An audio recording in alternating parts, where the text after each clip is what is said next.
Olá, tudo bem? Eu sou a professora Marcele e nós vamos para mais uma aula de ciências do nono ano. Essa aula é continuação da nossa aula anterior, onde a gente falou sobre ideias evolucionistas. Portanto, hoje nós vamos continuar com esse assunto. A habilidade que a gente trabalha ainda é a mesma: discutir a evolução e a diversidade das espécies com base na atuação da seleção natural sobre as variantes de uma mesma espécie resultante de processo reprodutivo. Na nossa aula anterior, a gente falou aí das 3 principais ideias sobre o evolucionismo.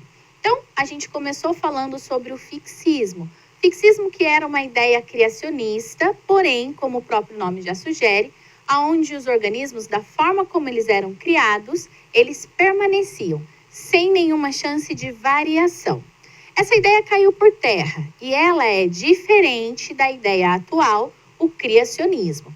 O criacionismo, ele defende que Deus criou ou planejou os seres vivos com uma possibilidade de mudança e adaptação. Nada muito grande, mas não exatamente da forma como teria sido criada, permaneceriam até os dias atuais. Outras ideias também que a gente viu na aula passada foi o lamarquismo e o darwinismo. Para Lamarck, a gente aplica aquela regrinha, a lei do uso e desuso. Então, Lamarck defendia que os seres vivos desenvolviam as estruturas conforme a necessidade de utilização. Lembra da girafa? Ela precisava esticar o pescoço para alcançar as folhas nas árvores. Quanto mais ela esticava o pescoço, maior esse pescoço ia ficando e a característica ia sendo passada. Agora, o desuso, aquela estrutura que não era utilizada, acabava desaparecendo. Diferente do darwinismo. Para Darwin, a gente observa a ideia da seleção natural. Então, existe uma variação dentro das espécies e o ambiente seleciona as que melhores irão se adaptar naquela circunstância, naquela situação. Ainda usando o exemplo da girafa, no darwinismo, existiriam girafas de pescoço grande, girafas de pescoço pequeno e, consequentemente, aquelas que conseguissem se alimentar sobreviviam e passavam essa característica adiante. Bom, hoje a gente fala sobre árvores filogenéticas. As árvores filogenéticas, elas são aí um meio de mostrar essa relação de parentesco entre os seres vivos. A filogenia tenta traçar a história evolutiva de toda a vida no planeta. Porém, as evidências para tais relações são quase sempre incompletas, pois a grande maioria das espécies que já viveu está extinta e relativamente poucos de seus restos mortais foram preservados no registro fóssil. A maioria das filogenias são, portanto, hipóteses baseadas em evidências indiretas. Ou seja, as árvores filogenéticas, elas são embasadas em evidências que são um pouco precárias, né? Vamos dizer assim. Então, ali são evidências incompletas, mas são as evidências que existem e é em cima delas que são trabalhadas e construídas as ideias e a filogenia. Vamos ver um pouquinho mais sobre isso. Como funciona a árvore filogenética? Você vai ver agora aí na sua tela um modelo. Então, observe, a árvore filogenética, ela vai mostrar a relação de parentesco entre os seres vivos, sempre mostrando que eles evoluem, mas que possuem um ancestral comum. Então, você está observando aí a letra a letra B, a letra C, D e E. Imagine que essas letras representem diferentes tipos de animais, de seres vivos, de plantas. Está mostrando ali os tipos diferentes, mas com uma relação de parentesco. O ponto de ramificação, que é onde houve a evolução e o desenvolvimento, e os galhos, que mostram aí os diferentes tipos de animais que foram se desenvolvendo, tá? Quando a gente olha para cá, a gente observa os ancestrais e para cá as espécies atuais, tá? Desta forma, a gente vê que em cada ponto existe uma relação de parentesco entre esses seres vivos. E é justamente nesse ponto, que a gente chama de nó, que estão representados os ancestrais comuns. A gente falou um pouquinho agora, acabei de falar para vocês, que existe ali uma uma certa dificuldade, né, nessa filogenia. E é justamente por isso, porque achar o ancestral comum é algo que ainda é bastante dificultoso para os cientistas, tá? Acompanhe aí na sua tela. Em cada ponto de ramificação está o ancestral comum mais recente de todos os grupos descendentes desse ponto de ramificação. Então, observe aí. Existe um pontinho amarelo, aonde está escrito o ancestral mais recente entre as espécies A, B, C, D e E. Esse é o ancestral comum de todas as espécies atuais que estão lá na ponta. Aí a gente observa um outro ancestral comum destacado, que está o outro pontinho amarelo. O ancestral mais recente entre as espécies A e B. Então, em outras palavras, esses pontinhos amarelos que vocês viram aí, eles mostram o animal que teria sido o ancestral comum, de onde surgiriam as diferenças para dar origem aos novos tipos e às novas espécies de animais. A árvore filogenética, ela pode aparecer de formas diferentes. Então, isso aqui, pessoal, é importante porque vocês podem encontrar com isso de formas diferentes nos exercícios, nos livros, mas que quer dizer a mesma coisa, tá? Então, acompanhe aí na sua tela. A orientação da árvore filogenética não altera as informações na árvore. Você tem aí uma árvore filogenética onde as espécies estão na lateral. No meio, você tem uma árvore filogenética onde as espécies estão em cima e ela é mais quadrada, né, digamos assim. E a terceira, que é um pouco mais reta e as espécies estão ali em cima. Então, seja qualquer um dos três tipos que a gente está vendo aqui, a informação passada é a mesma. Se você se deparar em um exercício com este modelo ou com este modelo, tá falando a mesma coisa, tá? Importante, as árvores filogenéticas são hipóteses, elas não são fatos definitivos, justamente por conta da dificuldade em encontrar aí as evidências. O padrão da árvore reflete como teria sido a evolução a partir dos ancestrais comuns. Então, a árvore filogenética, ela trabalha desse princípio, da ideia de que tinha um ancestral comum que foi se desenvolvendo para dar origem a novos organismos. As árvores filogenéticas não se baseiam apenas em características físicas. Para criar uma árvore filogenética, os cientistas costumam comparar e analisar muitas características das espécies ou outros grupos envolvidos. Então, vai muito além da característica física. Eles analisam aí diversas coisas, a gente vai falar um pouquinho disso já já. Antes, vamos ver aí uma outra ideia que também está associada com a evolução. Teoria cinética da evolução. Essa ideia é uma ideia mais moderna. Ela junta um pouco ali do darwinismo com a genética. E por isso nós temos o neodarwinismo. O que o neodarwinismo aceita? O neodarwinismo, ele coloca a seleção natural como um fator que muda o organismo e também a genética, a capacidade de mudanças que podem existir no DNA dos seres vivos. Acompanhe aí na sua tela. A variabilidade dentro de uma espécie vai acontecer com a atuação da mutação do seu material genético ou da recombinação desse material genético. Portanto, essas alterações fazem com que haja uma variação dentro da espécie.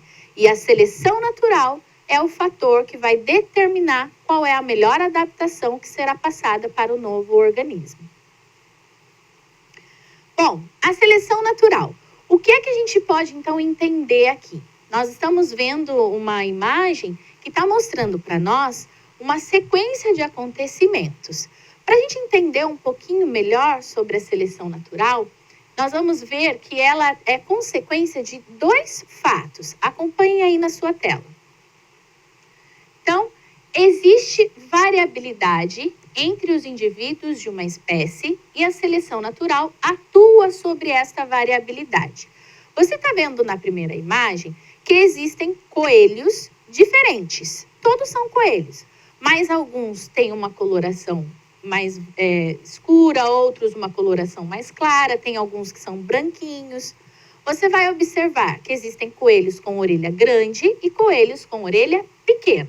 Então, essa é a variabilidade que existe dentro dessa espécie. E a segunda consequência, a letra B ali. As espécies produzem descendentes em maior número do que aquelas que poderão sobreviver. Então, acompanhe aqui comigo. Nós temos, no primeiro quadro, uma diversidade de coelhos, com essas características diferentes que nós vimos. A seleção natural aqui, principalmente, ela vai atuar através da predação. Então, se a gente for observar, os coelhos eles vivem em um campo aberto. E esse campo, obviamente, esverdeado. Então, a gente pode destacar essas duas características aqui. Os coelhos que têm uma coloração mais próxima com a do ambiente conseguem se proteger melhor. E aqueles que apresentam a orelha maior também conseguem identificar o perigo mais facilmente. Já os coelhinhos que têm uma coloração que dá mais destaque e que têm a orelha menor, acabam se tornando mais vulneráveis. E por isso, a seleção natural faz com que eles acabem não desaparecendo totalmente, mas se tornando presas fáceis. E aí, nesse último quadro aqui, o que a gente observa? Ainda existe o representante que tem, a orelha pequena e a coloração mais clara. Porém, aqueles que predominaram e que vão conseguir passar a sua característica adiante, portanto, que foram selecionados naturalmente, são os coelhos de coloração mais esverdeada e orelha mais alongada. Isso aqui é só um exemplo, para que vocês possam entender melhor como funciona essa atuação da seleção natural, tá? Mendel mais Darwin. E aí a gente tem o neodarwinismo. Então, o neodarwinismo ele é baseado nas ideias de Darwin e considera que as mutações gênicas e a recombinação gênica geram a variabilidade gênica entre as espécies. Essa variabilidade sofre uma seleção natural, gerando indivíduos adaptados às condições do meio. Está relacionada com os estudos evolucionistas do naturalista inglês Charles Darwin e as novas descobertas no campo da genética. Falou em genética, a gente pensa em Mendel. Então, graças aos estudos de Mendel, que a gente também já viu nas aulas anteriores, a seleção natural, ela tem atualmente esse apoio genético. E essa relação entre esses dois tipos de estudo, da seleção natural com a genética, formam, então, o neodarwinismo. O neodarwinismo, ele é a ideia atual e a mais aceita dentro do meio científico para explicar a evolução das espécies. Para a gente finalizar, vamos falar aí e ver um pouquinho quais são as evidências que nós temos para embasar todas essas ideias que nós estudamos nas aulas anteriores, tá?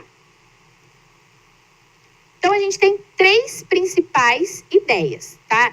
Três principais evidências, desculpa. Então, nós temos a anatomia comparada, os fósseis e a embriologia comparada. Veja aí na sua tela.